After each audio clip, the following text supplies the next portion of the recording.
नमो अरिहंताणं नमो सिद्धाणं नमो आयर्याणं नमो अध्यायाणं नमो वैशवसानं मंगलं भगवान् वीरो मंगलं गौतमवन् मंगलं कुन्दकुन्दारयुजेन्दर्मसुन्दरं सर्वमङ्गलमाङ्गल्यं सर्वकल्याणकारकं प्रधानं सर्वधर्माणां वैनं जयतु शाश्वतं सर्वव्यापैकचिद्रूप स्वरूपाय परात्मने सोपलब्धि प्रसिद्धाय ज्ञानात्मने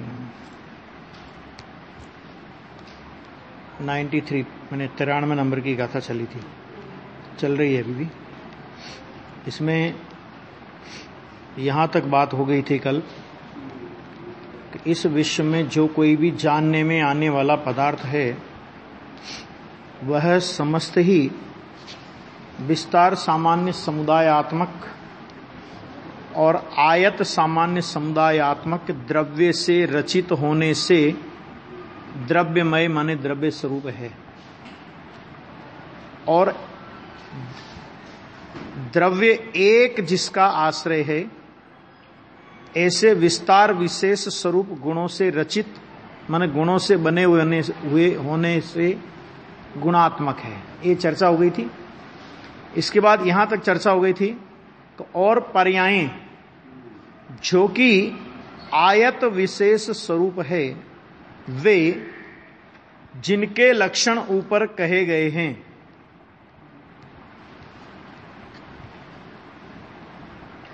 ऐसे द्रव्यों से तथा गुणों से रचित होने से द्रव्यात्मक भी है और गुणात्मक भी है।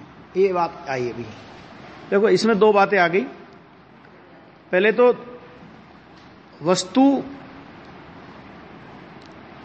विस्तार सामान्य समुदायात्मक और आयत सामान्य समुदायात्मक द्रव्य से रचित होने से द्रव्यमय है, एक बात ही होगी।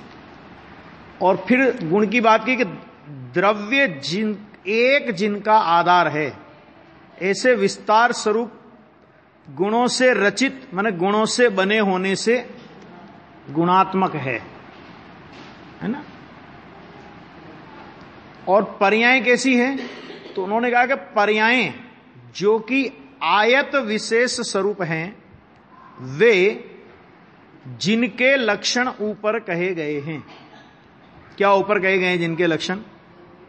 जो कल चर्चा आई थी ना सारी, एक के बाद एक, वो सारी जो बातें आई थी। हाँ ऐसा कि जिनके लक्षण ऊपर कहे गए हैं, ऐसे द्रव्यों से तथा गुणों से रचित होने से द्रव्यात्मक भी है और गुणात्मक भी है। यानी पर्याय के यहां पर अभी दो भेद कर दिए कि द्रव्यों से रचित होने से द्रव्यात्मक है और गुणों से रचित होने से वो गुणात्मक है। तो अभी ये जो द्रव्यों से रचित होने से द्रव्यात्मक,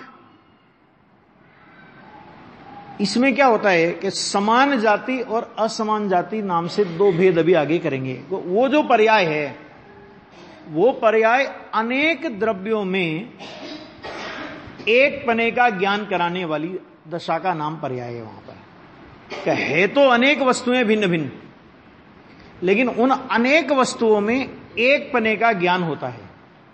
तो अनेक वस्तुओं में एक पने का ज्ञान होता है, अनेक द्रव्यों में एक पने का ज्ञान होता है, तो उस पर्याय को कहते हैं यहां पे वो द्रव्यात्मक लिखा ना। देखो जो कि ऊपर कहे गए ऐसे द्रव्यों से और गुणों से रचित, यानी पर्याय दो तरह से पर्याय की बात इसमें कही। एक द्रव्यों से रचित पर्याय कि जिस द्रव्य से रचित पर्याय को द्रव्यात्मक पर्याय कहेंगे, और गुणों से रचित पर्याय को गुणात्मक पर्याय कहेंगे। समझ में आ गया ना। वो गुण से रची है ना। अपन ऐसे पढ़ते भी है लघु सिद्धांत प्रवेशिका में, गुणों के कार्य को पर्याय कहते हैं अथवा गुणों के परिणमन का नाम पर्याय है ना। तो गुणों के परिणमन वाली पर्याय तो अपन लोग पढ़ते हैं, लेकिन ये जो अनेक द्रव्यात्मक माने पर्याय माने एक स्थिति बनी है, एक अवस्था बनी कि जिसमें अनेक द्रव्य होने पर भी एक वस्तुत्व का ज्ञान हुआ।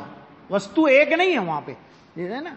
तो कोई भी चीज ले लें अपन, तो पुद्गल में तो पुद्गल में लेंगे तो ये अनेक प्रकार की जो चित्र विचित्र चीजें रखी है, और जीव में लेंगे तो मनुष्य है, तिर्यंश है, देव है, नारकी है। तो ये मनुष्य किसे कहा अपन ने कि एक आत्मा और अनंत पुद्गल परमाणु में मनुष्य शरीर, इन दोनों की एक अवस्था को, इन दोनों की माने जो वर्तमान में एक संयोग रूप अवस्था है, एक क्षेत्रावगाह रूप अवस्था है, तो उस एक क्षेत्रावगाह रूप अवस्था को हमने एक नाम दिया मनुष्य। नहीं तो अगर हम विचार करें जरा सा कि इस मनुष्य शरीर के परमाणु जो अनंत परमाणु है, इस शरीर से पहले ये परमाणु कहां कहां से आए हैं, विचार कर लो जरा। गुरुदेव श्री का एक प्रवचन है इष्टोपदेश में, और उसमें तो उन्होंने इतना जबरदस्त गठित किया है कि जिन पदार्थों से तू अभी नफरत करता है कि वहां से भी तेरे परमाणु इस शरीर रूप परिणमित हुए हो सकते हैं। कहते हैं जो परमाणु पहले बिच्छू के डंक के रूप में था, जो परमाणु पहले जहर के रूप में था, अरे जो परमाणु पहले मल और मूत्र के रूप में था, परमाणु की अवस्था तो बदल सकती है ना, कि वो परमाणु भी तेरे शरीर रूप हो सकते हैं। क्योंकि तेरा शरीर ऐसा तो है नहीं कि जितने शांत रस के परमाणु थे जगत के अंदर, ये शांत राग रुचि भी परमाणु विस्तम आता कि नहीं आता भक्तामृत स्तोत्र में, है कि ऐसा तो है नहीं कुछ, है ना। तो ये अच्छा दूसरा ये परमाणु जाएंगे कहां, तो वो ये शमशान में राख बनते तो हमने देखा, लेकिन जितने परमाणु हैं वो सब उड़ करके कहां जाएंगे और अगली अवस्था में किस अवस्था रूप परिणमित होंगे। जिन पुद्गल स्कंदों को अभी अपन छाती से लगा के रखते हैं, ये मेरा सोने का हार है, ये मेरा डायमंड का सेट है, और भी अनेक अनेक प्रकार की चीजें, कि ये परमाणु कहां से आए और ये परमाणु कहां चले जाएंगे। क्योंकि पुद्गल का स्वभाव पूरण और गलन स्वभाव है ना। तो अनेक पुद्गल द्रव्यों से बनकर मिलकर के जो पर्याय बनी वो भी द्रव्यात्मक पर्याय है, और जीव और पुद्गल के संबंध रूप जो पर्याय बनी वो भी द्रव्यात्मक पर्याय है ना। तो अनेक पुद्गलों से मिलकर के जो पर्याय बनी उस पर्याय को बोलते हैं समान जातीय द्रव्य पर्याय। क्या बोलते हैं उसे? और जीव और पुद्गलों के एक संबंध रूप जो एक अवस्था, एक पर्याय जिसे बोलते हैं अपन मनुष्य पर्याय, तो ये जो बोलते हैं इसे बोलेंगे असमान जातीय। असमान जाति क्यों बोलेंगे? कि इसमें दो अलग अलग जाति के द्रव्य हैं। और पंडित अपने जो भाव दीपिका के लेखक दीपचंद जी कासलीवाल हुए, उन्होंने मिथ्या दर्शन की अनेक परिभाषाओं में एक परिभाषा ये लिखी कि दृष्टि गोचर पुद्गल स्कंदों में द्रव्य रूप बुद्धि, यह मिथ्या दर्शन का एक प्रकार है। क्योंकि अपने को जो जो भी पुद्गल दृष्टि गोचर हो रहे हैं, अच्छे बुरे कोई भी, जिसको अपन अच्छा मानते हैं, अच्छे बुरे तो कोई है नहीं, वो सब पुद्गल परमाणु है। और अभी अपन ने समझ ही लिया कि कौन सा परमाणु कब किस रूप परिणमन कर जाएगा कोई भरोसा नहीं है ना। तो वो कह के वो अनंत पुद्गल द्रव्यों का एक स्कंद रूप जो दशा है वो है तो पर्याय, समान जाति द्रव्य पर्याय है वो, ठीक। और वो समान जाति द्रव्य पर्याय में हमने क्या माना उसे? हमने उसे एक द्रव्य माना। कि आप अपन कैसे कह सकते कि हमने द्रव्य माना? कि हम उसे नित्य मानते हैं और नित्य बनाए रखने के प्रयत्न करते हैं। अगर हम उसे पर्याय मानते तो पर्याय का स्वरूप क्या है? कि विघटन होना यह पर्याय का स्वरूप है। क्या कहा? विघटन होना। देखो एक अपने यहां पे परनंदी पंचविंशतिका नाम का एक शास्त्र है, बहुत अच्छा, और उसमें एक अनित्य पंचाशत नाम का एक अधिकार है। उसमें उन्होंने लिखा, आचार्य देव ने, कि जीव और शरीर के भिन्न होने पर, माने मरण होने पर, मरण होने का मतलब क्या, कि जीव और शरीर अलग अलग हो गए, इसका नाम ही मरण है ना। मरण किसका नाम है, कि जीव और शरीर अलग अलग हो गए। तो हो गया कि अज्ञानी को आश्चर्य होता है कि इसमें आश्चर्य की क्या बात है। अरे जो भिन्न था वही तो भिन्न हुआ है ना। आश्चर्य तो इस बात का करना चाहिए कि भिन्न द्रव्य होने पर भी इतने काल तक एक साथ रहे। लेकिन मति कितनी उल्टी है, एक साथ रहे उसका आश्चर्य नहीं होता, और अलग होता है उसका आश्चर्य होता है। किसी की ऐसी कोई मृत्यु की समाचार अपने को मिल जाए ना, कि कल तो अपने को मिले थे, आज पता लगा कि साहब वो तो व्हाट्सएप पर मैसेज आ गया उनका, ठीक है। तभी अपन क्या करते हैं, अरे कल तो हमें मिले थे। तुमने कहा कल मिले थे, तो क्यों कल मिलने के बाद कल से आज तक में 24 घंटे होते हैं। पर्याय का स्वरूप विघटने में कितना टाइम लगता है बताओ, कि जब जब भी विघटेगी एक समय में विघटेगी, और अभी भी विघट ही रही है। इस शरीर में अभी भी अनंत परमाणु नए आ रहे हैं, और अनंत परमाणु इसमें से जा रहे हैं। अपने को इस सूक्ष्म रूप उनका परिणमन है, इसलिए अपने को ख्याल नहीं आता, लेकिन अनंत परमाणु आ रहे हैं और जा रहे हैं। वो विघट जाए, उसमें आश्चर्य क्या है। आश्चर्य इस बात का होना चाहिए कि इतने काल तक ये साथ में कैसे रहे। लेकिन आश्चर्य अपने को किसका होता है, कोई कांच का बर्तन अपन घर पे लेकर के आए। ये प्रैक्टिकल करना चाहिए। ये जिनवानी खाली सुनने के लिए और पंडिताई करने के लिए नहीं है, न सुनने के लिए न सुनाने के लिए। इसका प्रैक्टिकल कैसे करें अपन जीवन में। अपन कांच का कोई भी गिलास लेकर के आए, अब फूट गया, तो विचार करो वहां पे कि क्या है, ये काय की रचना है, ये पुद्गल की रचना है ना। ये पुद्गल की स्कंद रूप एक पर्याय है। तो पुद्गल का स्वभाव क्या है भाई? पुद्गल का स्वभाव पूर्ण गलन स्वभाव है। क्या है पुद्गल का स्वभाव? तो टूट फूट गया तो उसमें नया क्या हो गया? और जबरदस्ती कसा किया जा रहा है, ऐसा हो गया, ऐसा हो गया, तुमने ऐसा कर दिया, तुम ध्यान नहीं रखा, तुमने ध्यान रखते तो। मैंने कहा क्या हो जाता तुम ध्यान रखते तो? अनंत काल तक के लिए ये चीज कायम रहेगी। अपन जाते हैं कोई भी चीज सामान बाजार में खरीदते हैं, बताओ साहब इसकी कितने साल की गारंटी। तो पहले कंपनियों ने पहले गारंटी देते थे, आजकल वारंटी देने लगे। पहले गारंटी देते थे, अभी देने लगे वारंटी। कितने साल की वारंटी? तो क्या 7 साल की। अच्छा ठीक है ठीक है। अब मैं एक बात पूछता हूं कि उस चीज की तो आपने 7 साल की वारंटी ले ली, ठीक है ना। आप ये बताओ कि उस चीज को जो आप लेकर के आए हो उसका उपयोग आप 7 साल तक लगातार करोगे, इस बात की क्या गारंटी है? लेकिन इतना रस संयोगों का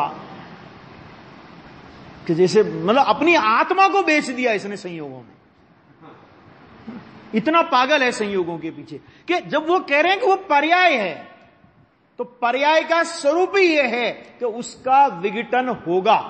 तो पांडे अपने दीपचंद जी साहब ने लिखा कि दृष्टि गोचर पुद्गल स्कंदों में द्रव्य रूप बुद्धि, माने द्रव्य रूप बुद्धि माने हम उन्हें नित्य बनाए रखना चाहते हैं। ये 1-2 उदाहरण दिए, उदाहरण बहुत हो सकते हैं लेकिन उदाहरणों से कोई मतलब नहीं, आप विचार कर लेना उसमें, ठीक है। तो अब ये गलती क्या हुई कि दृष्टि गोचर पुद्गल स्कंदों में मिथ्यात्व का क्या मतलब हुआ?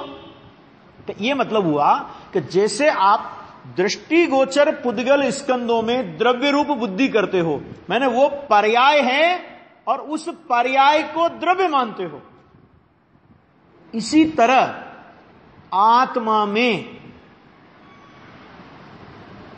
राग द्वेष मोह के परिणाम रूप पर्याय हो या जानने देखने की पर्याय हो, उस पर्याय रूप ही अपने को माने बिना नहीं रहोगे। राग आया तो अपने को रागी मान लोगे, द्वेष आया तो अपने को द्वेषी मान लोगे, क्रोध आया तो अपने को क्रोधी मान लोगे, मान आया तो अपने को घमंडी मान लोगे, है ना। ज्ञान का उगाड़ हुआ तो ज्ञान का उगाड़ हुआ, तो क्या हुआ? पर्याय में विकास हुआ ज्ञान का, तो क्या हुआ उसमें?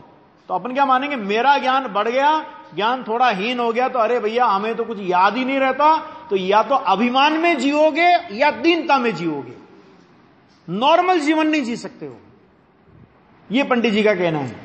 पुद्गल स्कंदों से उससे कोई फर्क नहीं पड़ रहा, लेकिन जैसे दृष्टिगोचर उन पुद्गल स्कंदों में कि जो अपने देखते देखते बिगड़ गए, कितने देखते देखते बिगड़ गए। मैं कभी कभी विचार करता हूं ना, जब मतलब जब अपना ये मंदिर बन रहा था तब से लेकर के अब तक का, है ना, तो जितने पगड़ी वाले लोग थे वो सब मुझे याद आते। मैं लाइन से सोचता रहता हूं कि ये पगड़ी वाले, ये पगड़ी वाले, ये गए, ये गए, ये गए, ये गए। एक क्या है बच्चा, क्या है बोलो, तो क्या था ये? एक संयोग था, पर्याय थी, और पर्याय का स्वरूप विघटना है, काल है। 30-40 साल में कितना परिवर्तन अपन लोगों ने देखा है, देख रहे हैं, है ना। तो ये स्वरूप है इसका। तो वो यहां पे कहते हैं कि ऐसे द्रव्यों से तथा गुणों से रचित होने के कारण, मतलब द्रव्य पर्याय वो द्रव्य से रचित है, और गुण पर्याय वो गुण से रचित है। जैसे ज्ञान की जानने रूप पर्याय, दर्शन की देखने रूप पर्याय, चारित्र की स्थिरता रूप पर्याय, श्रद्धा की प्रतीति रूप पर्याय, है ना, स्पर्श की हल्का भारी आदि रूप पर्याय, रस की अलग अलग खट्टा मीठा आदि रूप पर्याय, गंध की सुगंध दुर्गंध रूप पर्याय, वर्ण की कलर रूप पर्याय। हमें आ गया कि नहीं आ गया कि ये सब पर्याय। तो ये दो द्रव्यों के संयोग, माने जीव और पुद्गल का संयोग असमान जाति द्रव्य पर्याय, पुद्गल का संयोग समान जाति द्रव्य पर्याय, और गुणों से रचित पर्याय। ये आपके सामने अभी बताई कि द्रव्यों से तथा गुणों से रचित होने से द्रव्यात्मक भी है और गुणात्मक भी है। मैंने पर्याय के दो प्रकार हो गए, द्रव्य पर्याय और गुण पर्याय। उनमें अब वो पर्याय की परिभाषा दे रहे हैं, ख्याल में आ गया? देखो, उसमें अनेक द्रव्यात्मक एकता की प्रतिपत्ति की कारणभूत द्रव्य पर्याय है। क्या कहा? अनेक द्रव्यात्मक एकता की प्रतिपत्ति। प्रतिपत्ति का मतलब क्या होता है? देखो नीचे लिखा, प्राप्ति, ज्ञान, स्वीकार। फुटनोट में बहुत अच्छे अर्थ इनने कर रखे हैं सब। माने जो है अनेक द्रव्यों में, अपने पंडित जी की भाषा में बोले तो अनेक द्रव्यों में एक पने का ज्ञान, ये द्रव्य पर्याय। अनेक द्रव्यों में एक पने का ज्ञान, ये द्रव्य पर्याय। अब उसमें दो भेद हो जाएंगे, विभिन्न जाति के अनेक द्रव्यों में एक पने का ज्ञान, वो असमान जाति द्रव्य पर्याय, और एक ही जाति के अनेक द्रव्यों में एक पने का ज्ञान, वो समान जाति द्रव्य पर्याय। समान जाति द्रव्य पर्याय नियम से पुद्गल की ही होती है, और पुद्गल के अलावा अन्य किसी की नहीं होती। क्यों नहीं होती? क्योंकि अन्य द्रव्य मिलते ही नहीं है। स्कंद रूप होने की योग्यता खाली पुद्गल में है, और असमान जाति द्रव्य पर्याय होगी तो वह जीव और पुद्गल के अलावा अन्य किसी द्रव्य में नहीं होगी। धर्म द्रव्य, आधारण द्रव्य, आकाश द्रव्य और काल द्रव्य, इनमें कोई इस तरह की पर्याय नहीं होगी, द्रव्य पर्याय इनमें नहीं होगी। इनमें जो भी पर्याय हैं, इनमें मात्र और मात्र गुण पर्याय हैं। ठीक है? अच्छा, अब देखो, अब इधर जो द्रव्य पर्याय है कि ये जो सारी गड़बड़ी है कि ये जीव और पुद्गल की गड़बड़ी है। क्योंकि संयोग होता है तो या तो पुद्गल का पुद्गल में संयोग होता है, और जब पुद्गल का पुद्गल में संयोग होता है तो उसको बोलते हैं स्कंद। और जब जीव और पुद्गल का परस्पर में संबंध होता है, एक क्षेत्रावगाह रूप शरीर और आत्मा का एक क्षेत्रावगाह रूप संबंध होता है, तो वो अनेक जाति, तो अनेक जाति क्या हुई कि एक जीव और अनंत पुद्गल परमाणु, ये दो जाति को बोलेंगे अनेक जाति। हम आ गया? तो उन्होंने कहा कि अनेक द्रव्यात्मक, पहले तो सामान्य परिभाषा की कि अनेक द्रव्यात्मक एकता की प्रतिपत्ति की कारणभूत द्रव्य पर्याय, माने अनेक द्रव्यों में एक पने का जिससे ज्ञान हो उसका नाम द्रव्य पर्याय है। ये सामान्य परिभाषा समान जाति असमान जाति का भेद किए बिना। अब देखो कि वह दो प्रकार है, वो कौन, वह माने कौन, कि वह जो द्रव्य पर्याय है, तो उस द्रव्य पर्याय के दो प्रकार हैं। वो दो प्रकार कौन कौन से हैं? तो पहला दिया समान जातीय और असमान जातीय, बराबर। देखो ये अभी ये पर्याय की बात करके वो क्या कहेंगे कि पज्जे मोडा ही पर समया, इन पर्यायों में जिसे अपनेपन का भ्रम होता है वह पर्याय मूढ़ जीव पर समय है ना। पर्याय का ज्ञान क्यों कराया जा रहा है कि पर्याय को द्रव्य नहीं मानो, एक बात, और पर्याय का सर्वथा अभाव वेदांतियों की तरह नहीं मानो, क्योंकि अगर पर्याय सर्वथा हो ही नहीं तो सम्यक दर्शन ज्ञान चारित्र भी पर्याय है, मोक्ष मार्ग भी पर्याय है, और मोक्ष मार्ग के फल में प्रकट होने वाली मोक्ष दशा भी पर्याय है, संसार भी पर्याय है। अगर पर्याय के अस्तित्व को स्वीकार नहीं करेंगे तो ना संसार सिद्ध होगा और ना मोक्ष सिद्ध होगा। तो कोई कहे कि बढ़िया है संसार सिद्ध नहीं हुआ तो क्या तकलीफ है अपने को, कोई ये कहे कि संसार सिद्ध नहीं हुआ तो अपने को क्या तकलीफ है ना। तो वो ऐसी बात होगी कि किसी सरदार जी को किसी ने कह दिया कि 12 बजे तुम्हारी मौत हो जाएगी, ठीक है, और 12 बजे तुम मर जाओगे आज। तो वो एक घंटा घर पे एक बहुत बड़ी घड़ी लगी थी, तो 10:30 बजे उसके दोनों कांटों को पकड़ करके खड़े हो गए कि मैं 12 बजने ही नहीं दूंगा। हाँ, तो क्या सरदार जी तुम्हारी घड़ी में 12 नहीं बजेगी, इसका मतलब दुनिया में 12 नहीं बजेगी, ऐसा तो कभी हो नहीं सकता। और 12 बजी और मर गए।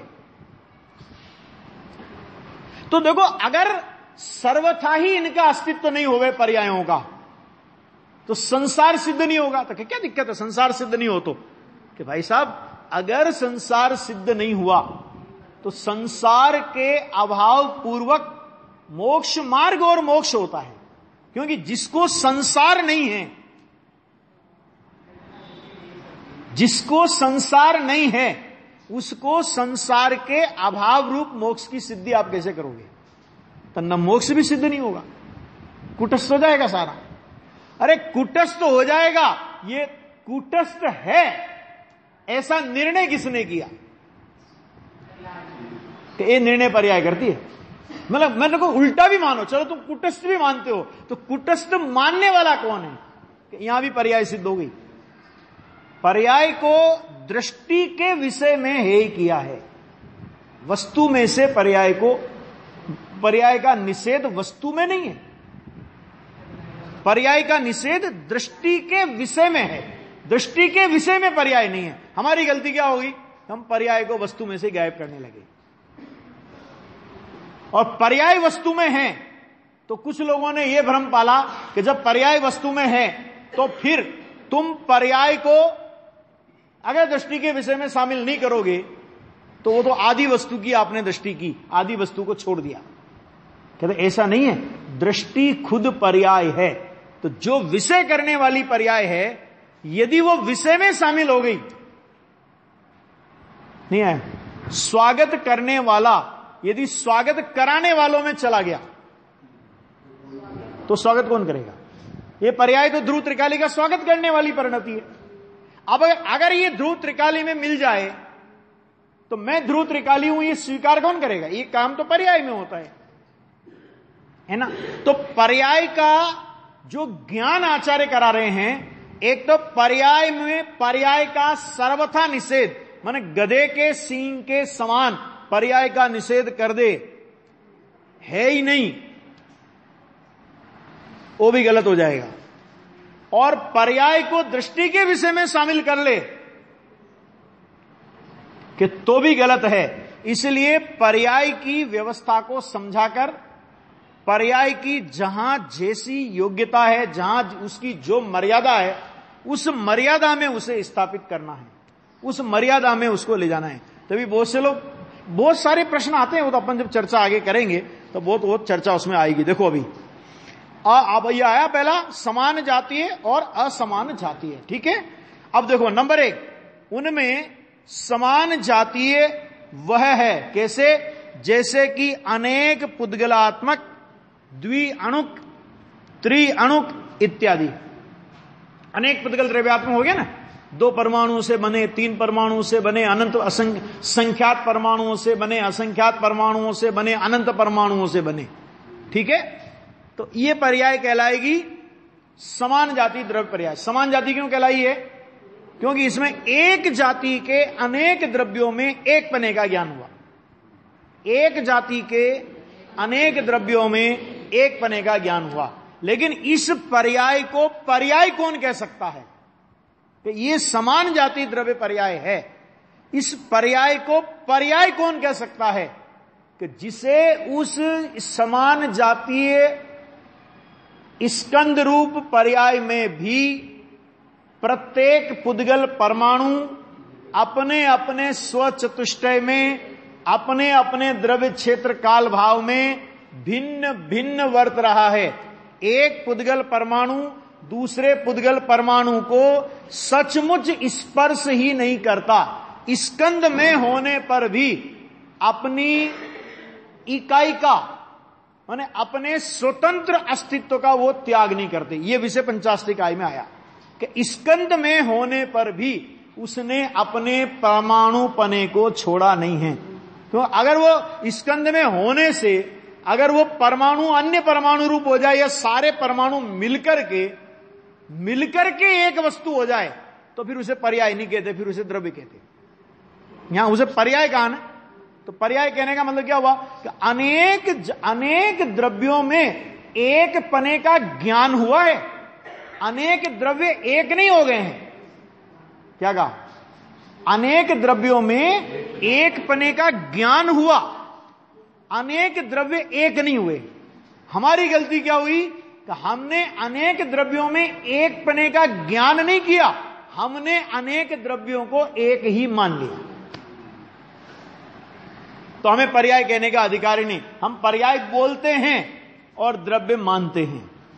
ख्याल में आ गया कि नहीं आ गया? है ना? तो ये समझ लेना इसमें कि ये पर्याय कौन कह सकता है कि एक एक परमाणु अपने द्रव्य क्षेत्र काल भाव से भिन्न भिन्न वर्तता है। एक परमाणु का दूसरे परमाणु से स्कंद दशा में भी कोई संबंध नहीं है।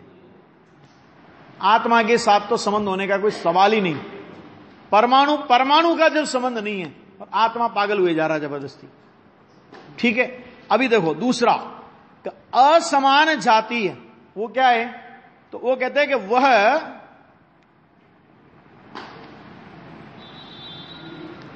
है जैसे कि जीव पुद्गलात्मक, देव, मनुष्य इत्यादि। इत्यादि में सभी ले लेना। सशरीर पर्याय है ना, मनुष्य, तिर्यंच, देव, नारकी, एकेंद्री, दो इंद्री, त्रिइंद्री, चौइंद्री, पंचेंद्री, ये सब। देखो इसका भी एक बहुत बढ़िया आया 50 इकाई की 121 नंबर की गाथा में। उन्होंने पहले इन कायों का वर्णन किया, शरीरों का वर्णन किया, त्रस काय, स्थावर काय, ये सब वर्णन किया, मैंने पूरा व्यवहार का प्रतिपादन किया। एक इंद्री, दो इंद्री, तीन इंद्री, चार इंद्री, पंचेंद्री असंगी, पंचेंद्री संगी, है ना, और ये त्रस स्थावर सब जितने भेद करने थे कर दिए। और बाद में 121 नंबर की गाथा में आचार्य देव बोले कि पूर्व गाथाओं में वर्णित काय, गतियां, माने शरीर, गतियां, प्राण, 10 प्राण होते हैं ना, द्रव्य प्राण, ये जीव नहीं है। इनमें रहने वाला जो चैतन्य स्वरूप आत्मा है वह जीव है। क्या मतलब इसका? कि तो इतना जब तुमको बाद में भी यही समझाना था तो इतनी लंबी चौड़ी रामायण तो पूरी बताई, माने कितनी गाथाएं उसमें आपने भर दी, है ना। और बाद में ये सब जब यही करना था तो पहले से बता देते कि तू इनको जीव के रूप में मानता है और संसारी जीवों को हमें जीव का परिचय कराना है। तो संसारी को संसार की भाषा में समझाने के लिए, क्योंकि अमूर्त जीव तो उसने देखा नहीं, तो अमूर्त जीव को समझाने के लिए शरीर आदि की सापेक्षता से जीव का कथन किया। लेकिन सब कथन करने के बाद निष्कर्ष रूप में यह निकाला कि इनमें जो शरीर है, इनमें जो अलग अलग प्रकार की गतियों के शरीर है, काया है, जो कुछ भी है ना, ये सब कोई जीव नहीं है। ये कहकर के पूरी बात को साफ कर दिया। और यही तरीका है व्यवहार की स्थापना व्यवहारी जीवों को समझाने के लिए करते हैं आचार्य। लेकिन व्यवहार की स्थापना की सफलता कब? कि व्यवहार की स्थापना की सफलता तब ही कि जब उसका निषेध करके परमार्थ प्रकट कर लिया जावे। है ना? ये अन्य मतियों की यहां चलती नहीं, जो अभी जो परिदश लक्षण के टाइम पे वो चली थी, कौन सा चला था? गणेशोत्सव चलता है ना, अनेक अनेक प्रकार के चलते हैं ना। ये क्या करते हैं? पहले 8 दिन खूब उनको पूजते हैं, 10 दिन पूजते हैं, बाद में क्या करते हैं? पानी में डाले आते। ठीक है ना? तो ये व्यवहार ऐसा ही है कि व्यवहारी जीवों को समझाने के लिए खूब व्यवहार से वर्णन करेंगे, लेकिन फिर आचार्य कहेंगे कि तुझे इस व्यवहार में ही खड़ा रहना है, या इस व्यवहार से हम जिस परमार्थ को बताना चाहते हैं। देखो, शरीर से जीव का वर्णन किया तो वहां शरीर को जीव नहीं बताना था। इंद्रियों से जीव का वर्णन किया, वहां इंद्रियों से जीव नहीं बताना था, इंद्रियों को जीव नहीं बताना था। है ना? प्राणों से जीव का वर्णन किया, वहां प्राणों को जीव नहीं बताना था। समझ गए? इन सब में जो रहने वाला चैतन्य स्वरूप आत्मा, वो जीव है। अब क्यों चैतन्य स्वरूप आत्मा तो अज्ञानी ने देखा नहीं, लेकिन ये सब तो उसने देखे, तो उसको कहते हैं देख भाई ये सब है ना, लेकिन ये सब होने पर भी जिसके निकल जाने पर इनको जला दिया जाता है। क्या? जिसके निकल जाने पर इसको जला दिया जाता है, जिसको हमने जीव कहा, मनुष्य वगैरह को, है ना? तो जिसके निकल जाने पर इनको जला दिया जाता है, गाड़ दिया जाता है, जो भी है, ख्याल में आया? वो तत्व जीव है। अथवा इस शरीर में जो जानने की क्रिया तुम्हें दिखाई दे रही है, आंख से देख रहा है, सुन रहा है, तो ये जो जानने और देखने की क्रिया जो कर रहा है, क्योंकि आंख नहीं देख रही, कान नहीं सुन रहे, नाक नहीं सूंघ रहा, इनके माध्यम से आत्मा का ज्ञान परिणमित होकर के इंद्रिय ज्ञान में सुनने का, देखने का, सूंघने का, चखने का और स्पर्श का ज्ञान होता है। इस पुद्गल में क्या ज्ञान है? जिसमें खुद में ज्ञान नहीं है, वो ज्ञान कैसे कराएगा? आंख में ज्ञान है, आंख ज्ञान कैसे करा देगी? ज्ञान का परिणमन आंख के माध्यम से हो रहा है। आंख तो ज्ञान के परिणमन में एक माध्यम बनी है, निमित्त बनी है। आंख से कोई ज्ञान नहीं होता है। तो वो शरीर आदि की बात समझा करके उसे उस चैतन्य स्वरूप आत्मा की ओर ले जाने का आचार्य देवों का उद्देश्य है। और उस तक पहुंचे तो उसने जिनवाणी सुनी, और उस तक नहीं पहुंचे, और आपने जो कहा था, पहले आपने जो कहा था, हाँ पहले हमने कहा था, स्थापना हमने ही कराई थी, विसर्जन भी हम ही कराएंगे ना, क्यों चिंता कर रहा है? नहीं, अनार्य भाषा के बिना अनार्य को समझाया नहीं जा सकता। ठीक है? तो अनार्य को समझाने के लिए अनार्य भाषा बोल ले, खुद अनार्य क्यों बनता है? नहीं आया समझ? है? अनार्य भाषा के बिना, भाई मजदूरों को बोलना है, मजदूरों की भाषा में बोलना पड़ता है कि नहीं बोलना पड़ता? तो मजदूरों की भाषा में बोलने का मतलब ये हो जाएगा हम हर जगह मजदूरों की भाषा प्रयोग करने लगे? उनकी जो गंदी भाषा होती है, उनकी भाषा में उनके साथ लेन देन का व्यवहार करने पर उस तरह की भाषा का प्रयोग करना पड़े, असभ्य के सामने असभ्य भाषा का प्रयोग करना पड़े, तो क्या आदमी को असभ्य बन जाना चाहिए? व्यवहार क्या है? कि व्यवहार तो मलेच्छ की भाषा है, व्यवहारी जीवों की भाषा है, अनार्य भाषा है, अनार्य जीवों को समझाने के लिए भाषा है। व्यवहारिक जीव, आचार्य देव ने लिखा ना, भाषा अनार्य बिना जो समझा ना जो सके अनार्य को, है ना। तो कुंद कुंद ने अनार्य लिखा। अमृतचंद्र ने, आचार्य देव ने जब उसका अर्थ किया तो उन्होंने उसके लिए म्लेच्छ शब्द का प्रयोग किया। क्यों? क्योंकि कुंद कुंद आचार्य के समय में अनार्य जीव थे और अमृतचंद्र आचार्य के समय में म्लेच्छ जीव रहे होंगे। ख्याल में आया कि नहीं आया? तो वो कहते तुम अनार्य और म्लेच्छ क्यों बनते हो? व्यवहार नए कहने वाले को भी अनुसरण करने योग्य नहीं है और व्यवहार नए सुनने वाले को भी अनुसरण करने योग्य नहीं है। क्यों? क्योंकि व्यवहार नए का प्रयोजन व्यवहार को प्रसिद्ध करना नहीं है। व्यवहार का प्रयोजन परमार्थ का प्रतिपादन करना है और वो पूरी शक्ति लगा करके परमार्थ का प्रतिपादन करता है। लेकिन अज्ञानी जीव उस व्यवहार को ही परमार्थ मानता है। उसका क्या किया जाए? वो यहां पे कह रहे हैं, देखो ये आ गया ना, जैसे कि जीव, पुद्गलात्मक, देव, मनुष्य आदि, है ना, गुण द्वारा, ये तो हो गया, ये यहां इत्यादि, यहां तक आप अपना द्रव्य पर्याय का प्रकरण निपटा। मैंने द्रव्य पर्याय की चर्चा होगी, समान जाति असमान जाति। अब गुण पर्याय की बात आई ना, तो अभी देखो, गुण द्वारा आयत की अनेकता की प्रतिपत्ति की कारणभूत गुण पर्याय है। और जो कल अपनी खूब चर्चा हुई है इसमें, एक एक समय का परिणाम, एक एक समय का परिणाम, एक एक समय का परिणाम, एक एक समय का परिणाम। तभी ये जानना जानना जानना जानना जानना जानना जानना, ये जानना जानना किसको प्रसिद्ध कर रहा है? आत्मा में कोई ज्ञान नाम का गुण है। प्रतीति माने श्रद्धा, श्रद्धा श्रद्धा श्रद्धा की धारा चलती है, तो श्रद्धा की धारा किसको प्रसिद्ध कर दी है? तो आत्मा में कोई श्रद्धा नाम का कोई गुण है।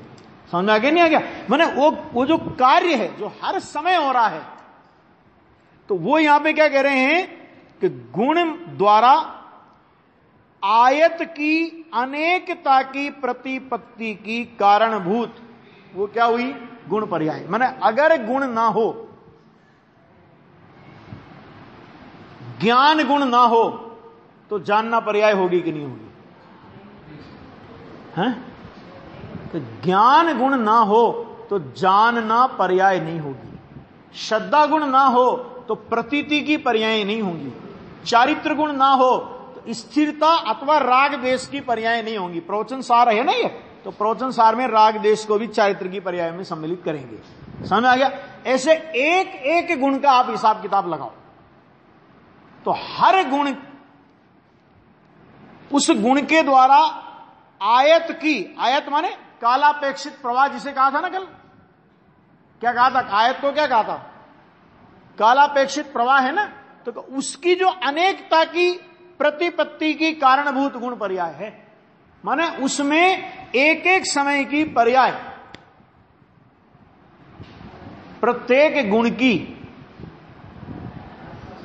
उसको क्या बोलेंगे? उसको बोलेंगे गुण पर्याय, है ना। और वह भी दो प्रकार है। अब वो गुण पर्याय के भी दो प्रकार देखो। ये जैन दर्शन की द्रव्य गुण पर्याय स्वरूप वस्तु व्यवस्था का ये पूरा प्रतिपादन है। समझ आ गया कि नहीं आ गया? तो गुण पर्याय के दो प्रकार कौन कौन से? तो उन्होंने कहा कि स्वभाव पर्याय और विभाव पर्याय।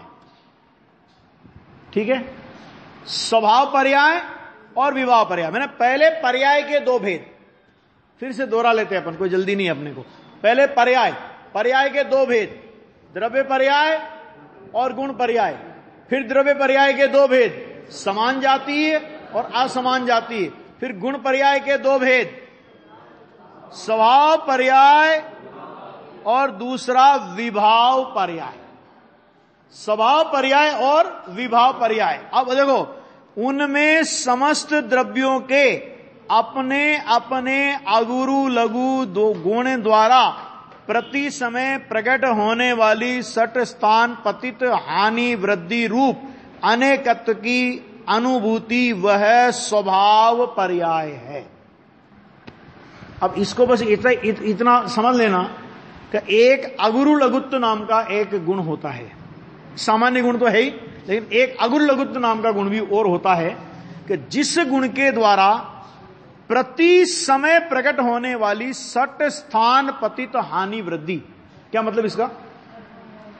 असंख्य असंख्य संख्य असंख्य और अनंत गुण वृद्धि।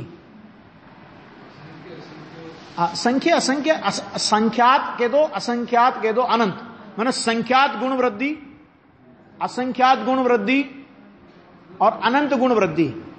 संख्यात भाग वृद्धि ऐसा आता है ना, ये ऐसे 6 वृद्धि में लगेंगे और 6 हानि में लगेंगे। लेकिन एक चीज और समझ लेना कि ये सारा जो 60 गुणी हानि वृद्धि का विषय है, ये केवल ज्ञान गम्य है, और कोई इसे समझाने की कोशिश करता हो तो अपने आप को भी धोखा दे रहा है और आपको भी धोखा दे रहा है। क्यों? मैं अपने घर से नहीं कह रहा हूं ये बात। नियम सार परमागम में पद्म परम मलधारी देव ने जब इस स्वभाव पर्याय की बात की तो उस स्वभाव पर्याय के लिए उन्होंने एक बात कही कि यह आगम प्रमाण से मानने योग्य है, बस इसके अलावा कुछ नहीं। क्यों? क्योंकि जो विषय केवल ज्ञान गम्य है, श्रुत ज्ञान में इतना ही जाना जा सकता है कि यह विषय केवल ज्ञान गम्य है ना।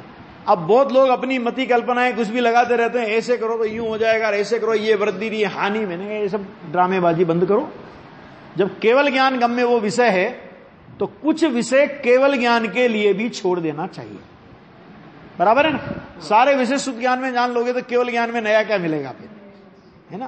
भाई शुद्ध ज्ञान में इतना जान लो कि 60 गुणी हानि वृद्धि का जो विषय है वो केवल ज्ञान गम्य है।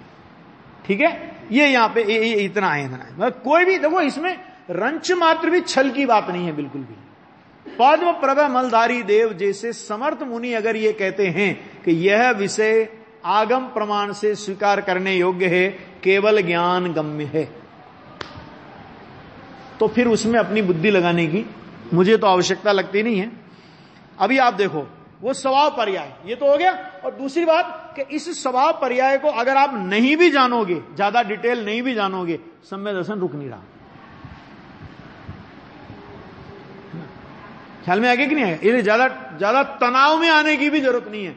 अरे इतना द्रव्य गुण पर्याय के विषय में 60 गुणी यानी वृद्धि तो हमें ख्याल में ही नहीं आई, तो ज्यादा तनाव में आने की भी आवश्यकता इसमें नहीं है। सभी द्रव्यों में होता है, सामान्य जैसा ही है, सामान्य हो गया एक तरह से। हाँ 2-3 गुण है, हाँ है, ऐसे है। दूसरा, रूपादि के या ज्ञानादि के विभाव पर्याय में क्या लेना? देखो रूपादि मैंने पुद्गल को पकड़ा, और पुद्गल मैंने रूपादि मैंने स्पर्श रस गंध वर्ण, और ज्ञानादि मैंने ज्ञान दर्शन चारित्र आदि। इसमें एक बात और समझ लो, थोड़ा और इसका डिटेल तो मैं कल और बताऊंगा आपको। इसमें एक चीज समझ लो, कौन कौन से द्रव्य छोड़ दिए महावीर जी? 4 द्रव्य छोड़ दिए। क्यों? क्योंकि 4 द्रव्यों में कोई विभाव पर्याय नहीं होती। उनकी 60 गुणी हानि वृद्धि रूप भी स्वभाव पर्याय, और उनके जो ये अन्य गुणों की उनकी पर्याय होती है वो भी स्वभाव पर्याय होती है। उनमें विभाव नाम की कोई पर्याय होती ही नहीं। ये जो स्वभाव और विभाव पर्याय का भेद पड़ता है कि एक जीव में ही स्वभाव और विभाव पर्याय का भेद पड़ता है। तो जो ज्ञानादि के, रूपादि के और ज्ञानादि के स्वपर के कारण प्रवर्तमान, मैं आज खाली पढ़ रहा हूं, स्पष्टीकरण कल करेंगे अपन इसका, कि स्वपर के कारण प्रवर्तमान पूर्वोत्तर अवस्था में होने वाले तारतम्य के कारण देखने में आने वाले स्वभाव विशेष रूप अनेकत्व की आपत्ति विभाव पर्याय है। प्रवचन सार की भाषा भी इतनी गहरी, इतनी साहित्यिक है कि उसे सामान्य रूप से याद रखना भी बहुत कठिन हो जाएगा, है ना। अब ये किस तरह है कि इसको अपन पहले इस टीका के माध्यम से समझेंगे, इसके बाद फिर इसी पूर्वोक्त कथन को आचार्य भगवान दृष्टांत के द्वारा दृढ़ करेंगे तो दृष्टांत के माध्यम से समझेंगे। ठीक है ना। देखो ये भी कितनी विचित्रता है।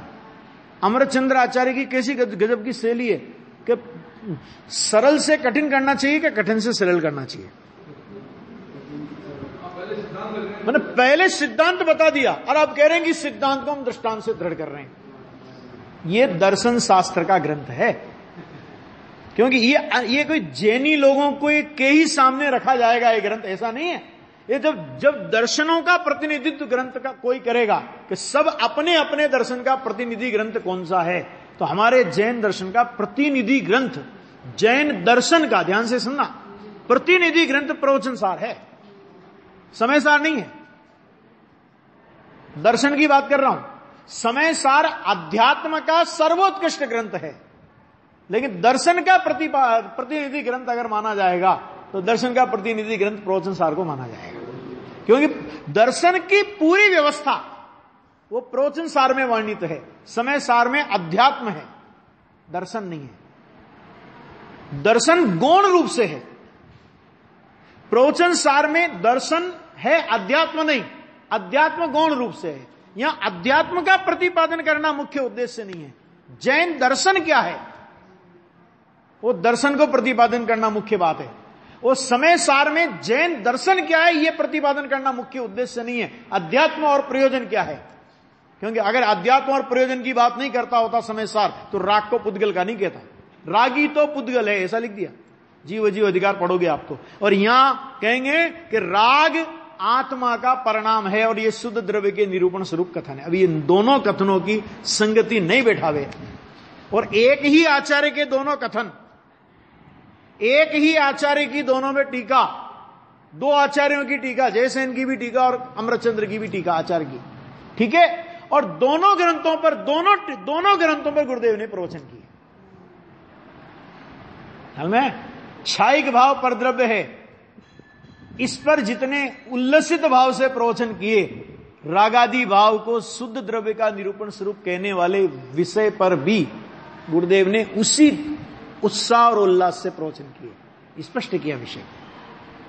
ठीक है, यह विषय है, इसकी चर्चा विस्तार से बाकी करेंगे।